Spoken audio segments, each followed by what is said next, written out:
I mean, that wasn't. I mean, that obviously wasn't Santa. That just sounded like some kind of someone using an AI voice changer or something. The end. 83%. Alright, so I think we're going to call Kirby for there.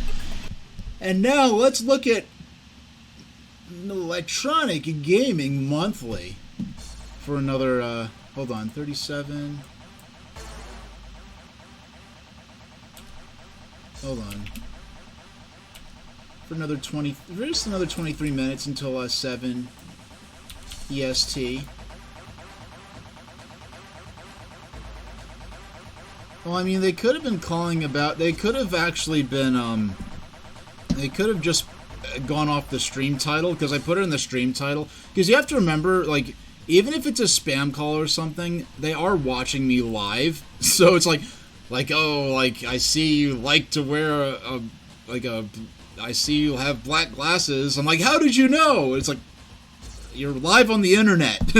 I remember, like, when I used to work at a retail store, people be like, oh, like, you know, it would say, like, my, you know, my legal name on my name tag. It's like, oh, H, how are you doing? I'm like, how do you know my name? Oh, it's on my name tag. Yeah. Alright. So, here we've got, I forgot when this is from. This is N64, PlayStation, Saturn, 16-bit. So where we have kind of residual coverage of 16-bit gaming at this point. This is Squaresoft coming to America. Final Fantasy VII creator gears up for a U.S. invasion. Now, FF7 was already on the market in the U.S. by this point. This is from July 98. Wow. It feels kind of wild thinking of, yeah, Parasite Eve in the terms of the future tense. Meanwhile, this is the same year that the Dreamcast ended up coming out in Japan. And here's Jersey Devil, which, weirdly enough, even though I lived in the Newark, New Jersey area, this game was my first encounter with any sense of the Jersey Devil lore, even though this character looks absolutely nothing like traditional depictions of the Jersey Devil. Actually, let me just go ahead and... yeah.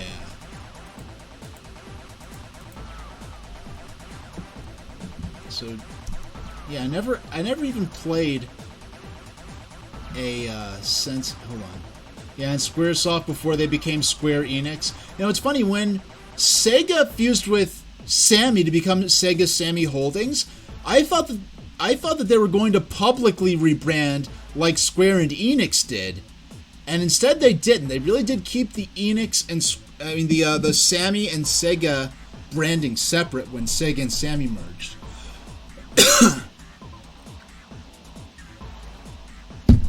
Okay. And I'll go through my final thoughts on Kirby's Dream Land 2 when I get through the game. But I never actually played this game. I never even encountered it on a demo disc. Now, oh, excuse me. Let me look at the synopsis of the plot. He's a not vengeful, but revengeful. I wonder if that's intentional? Like, oh, he's not just vengeful, he's revengeful? Or if that's just someone genuinely just... And he wants payback from a mad scientist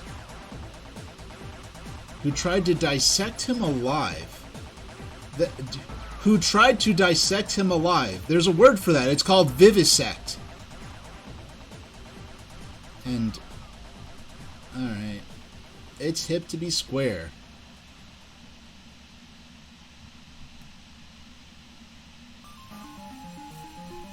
Ah, here's some music from a game. Oh, here we go. It's right on top of my little box of cartridges I keep with me. Music from Heiankyo Alien, the 1991 version. This game actually goes back to the 70s. A Japanese maze game that predates Pac-Man. I have a very special stream planned for this title. That'll be early next month. Let me see. When will that'll be? Probably. Yeah, it'll be sometime in January or February. But oh, I am so excited about what's going to be going on next month. And I am also very, very happy that I was able to complete... Well, I didn't complete it, but I beat it. Beat Kirby's Dream Land 2. Yeah, Heiankyo Alien... this was brought to... This North American release and this Game Boy version were done by Meldak. It includes an enhanced version and an original, more faithful version of the original Maze game. Now, Hyankyo Alien is interesting because the game is called that universally. Hyankyo being the ancient name of Kyoto, the old capital of Japan, and alien being the English word alien. So in both Japanese and in English, this title has a familiar word. In Japan, the familiar word is Hyankyo, and in English, the familiar word is alien. But in both languages, there's an alien word, a foreign word in the title. And Meldak did a weirdly passionate attempt at marketing this game as, oh, this important Japanese masterpiece maze game that was unknown to American audiences is finally available for the first time. They really emphasized, if you can see the artwork there, looking like old Japanese woodblock art a little bit, really did focus on the Japanese, the sort of foreign, exotic appeal of the game.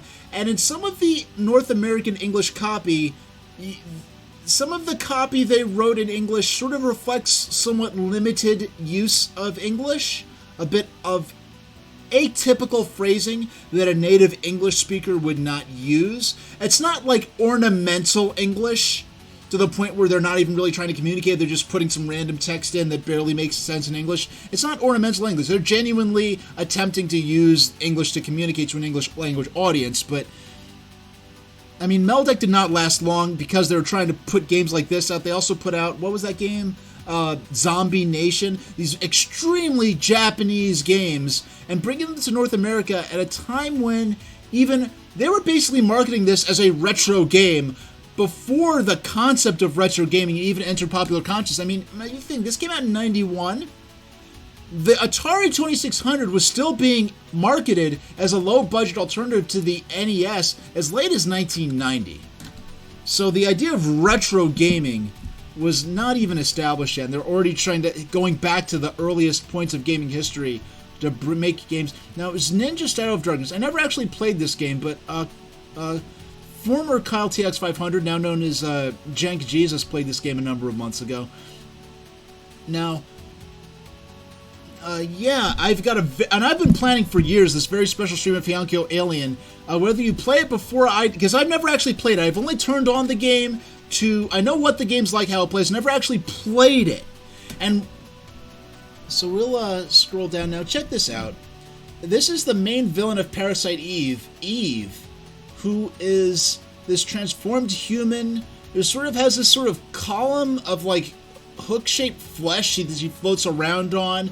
Her like freakishly long arms, her gigantic hands. Like, what a crazy like creature design. Definitely fits well into the sci-fi horror. Hey, Bear Tracks. I was gonna say, if this is not for Banjo-Kazooie, something's wrong here. Now we've got what game is this? I don't know what game this is for. N2O, nitrous oxide. Huh.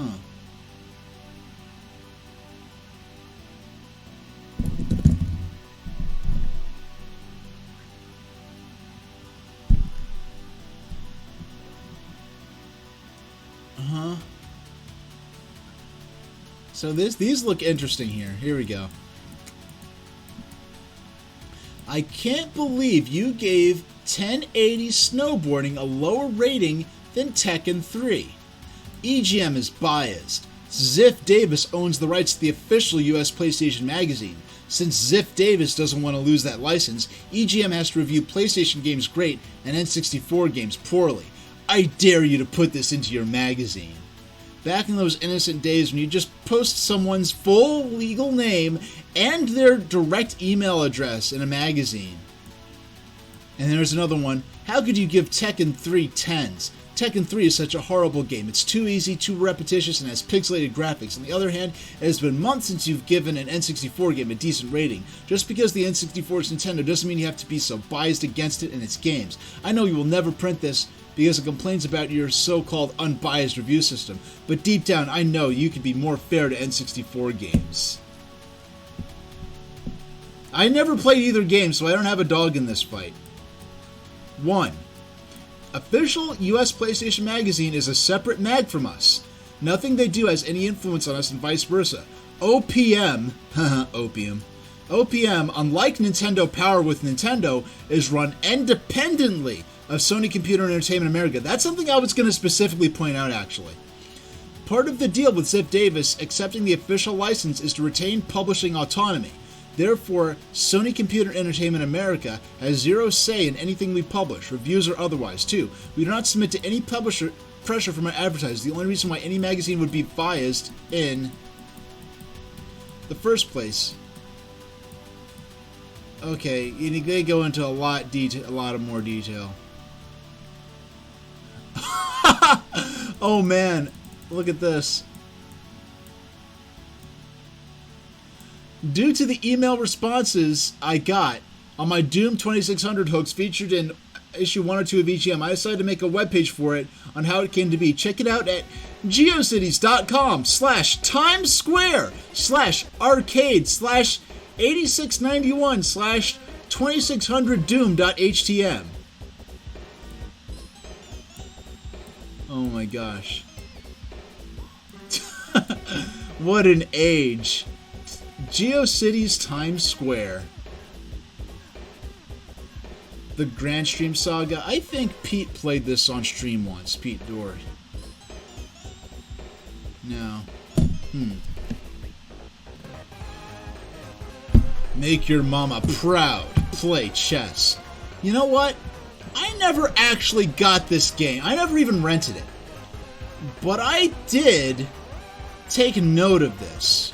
Because I was always fascinated by chess, because in Washington Square Park, where I didn't realize Washington Square Park is where living legends go to play chess. Like that street chess, that's where all the real money is. Because street chess, you play for under the table, $1, $5 games. This like when you enter the pro chess tournament, you might win a prize. But as I understand it, the real money in tournament chess is to get a big title. Then once you have a big title, you release books on your chess strategies. But for really making bank, you go to Washington Square Park and a few places like that people know of where people out on the street play chess. Oh yeah, this is the second generation Volkswagen Beetle.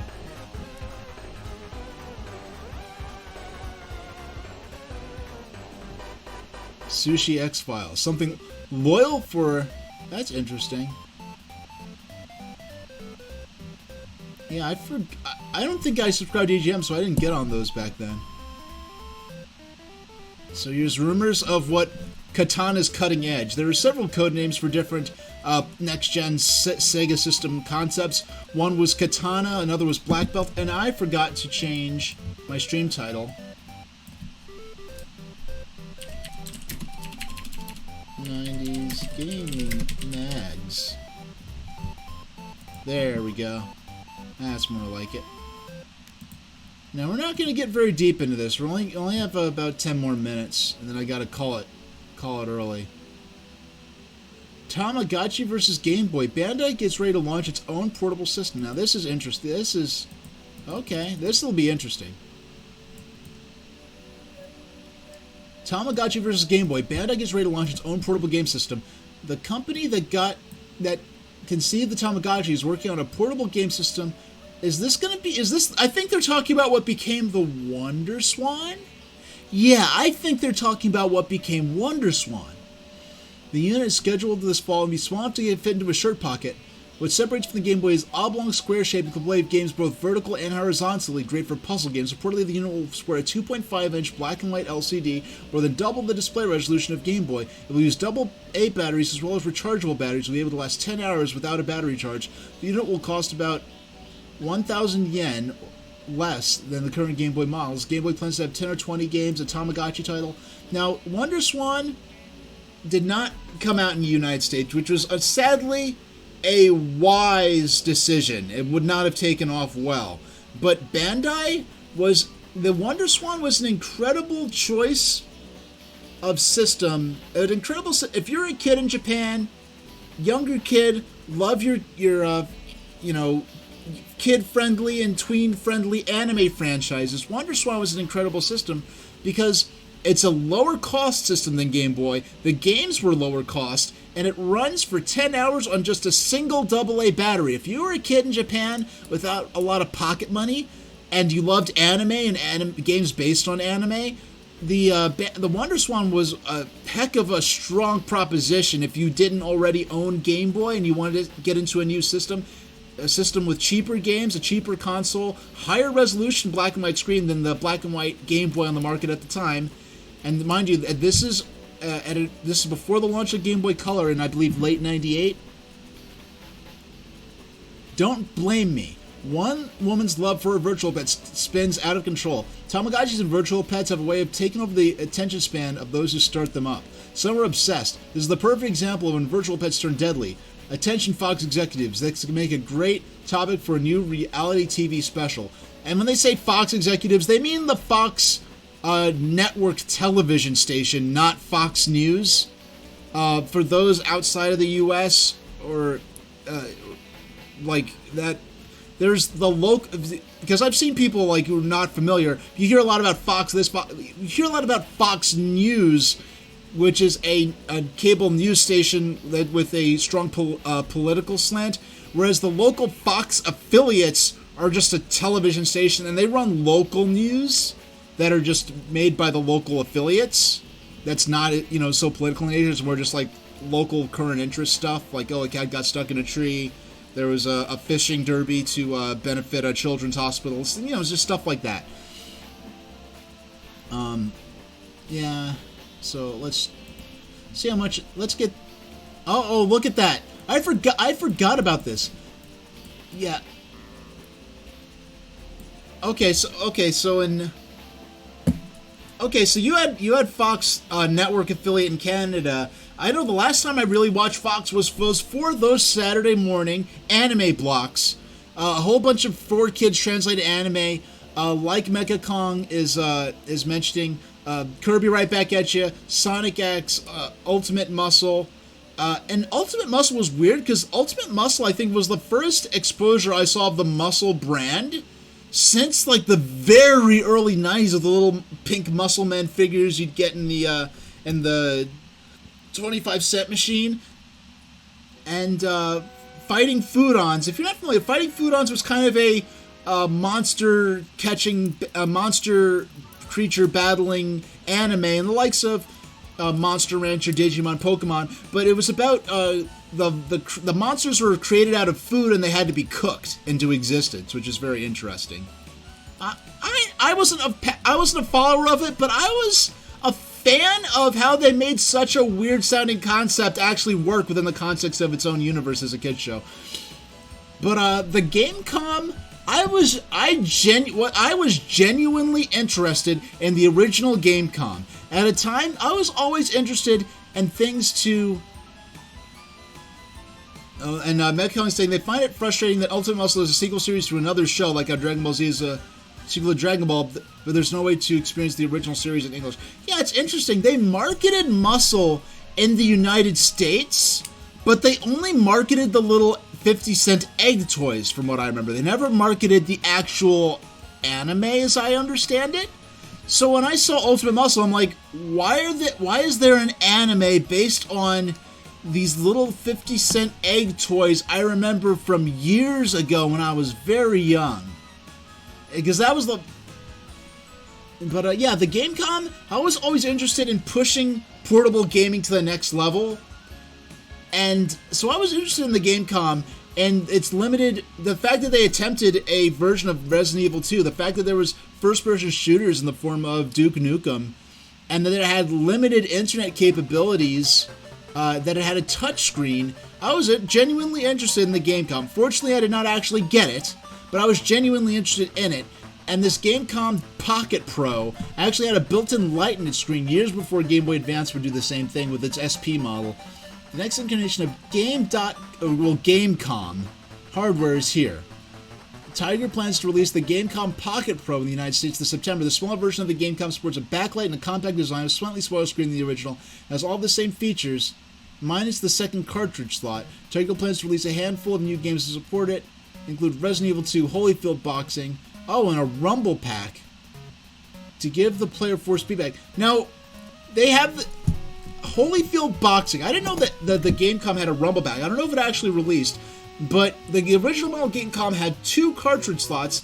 I can't imagine how a single cartridge slot system could have the cartridge slot in one cartridge. Like, I do have it right here. I do. It's right nearby. Okay. Like, Pokemon Pinball here actually has the Rumble motor built into it, and there's a AAA battery you can put into power the Rumble motor. And it seems like what they're suggesting here is like what the Nintendo DS had. It had a Game Boy Advance slot in its slot for DS cards. You'd put the Rumble Pack in the bottom, and the Game Boy Advance slot that had the motor in it. Then you'd put your game card in the DS slot, and for the games that could use it, your DS would rumble. And that seems to be like there'd be a Rumble Pack cartridge you'd put in one slot, then you put the actual game cartridge in the other, because there's no way to download games onto the console itself. So it seems kind of weird that they'd have the Gamecom Pocket Pro, but at the same time we're going to add a game with Rumble in it that presumably the Gamecom could not run unless the Rumble in Holyfield Boxing was built into the cartridge like it is for Pokemon Pinball. So this is a magazine that we'll be coming back to not anytime soon, because it is about time to wrap it up for this stream. We got through about 25% of this magazine. This is going to be one that's going to be fun to come back to. Hey, here's Quarterman, a bunch of sometimes decent but often senseless rumors. So, we are going to call it there. I will be back on Saturday, the 30th of December, for my New Year's special. What's special about it? Well, it's going to have a few games. There won't be any cartoons, but I have a special selection of games lined up. Various games. I forgot what they were, but trust me, I've done the audio balancing for them. And actually, I can just look at my thing I've got live. Yeah, I was going to use this to wrap up Kirby's Dream Land 2 if I did not complete it tonight. Yeah, okay, here we go. So we're going to be playing, hey, it's not New Year's Eve, but it's New Year's Eve Prime, the day before New Year's Eve. So we're going to play some fun party games, some Mario Party Superstars, and some Mario Kart 8. Potentially online for either or both, or maybe neither of them. So that'll be it for tonight. I wonder if I can stream the Charlie Brown New Year's special. I'm not going to risk it. Yeah, I'm not gonna risk it, Kalaka boy. It just seems too risky. Yeah, I am going to call it there. I will see you all next time, and thank you very much for watching.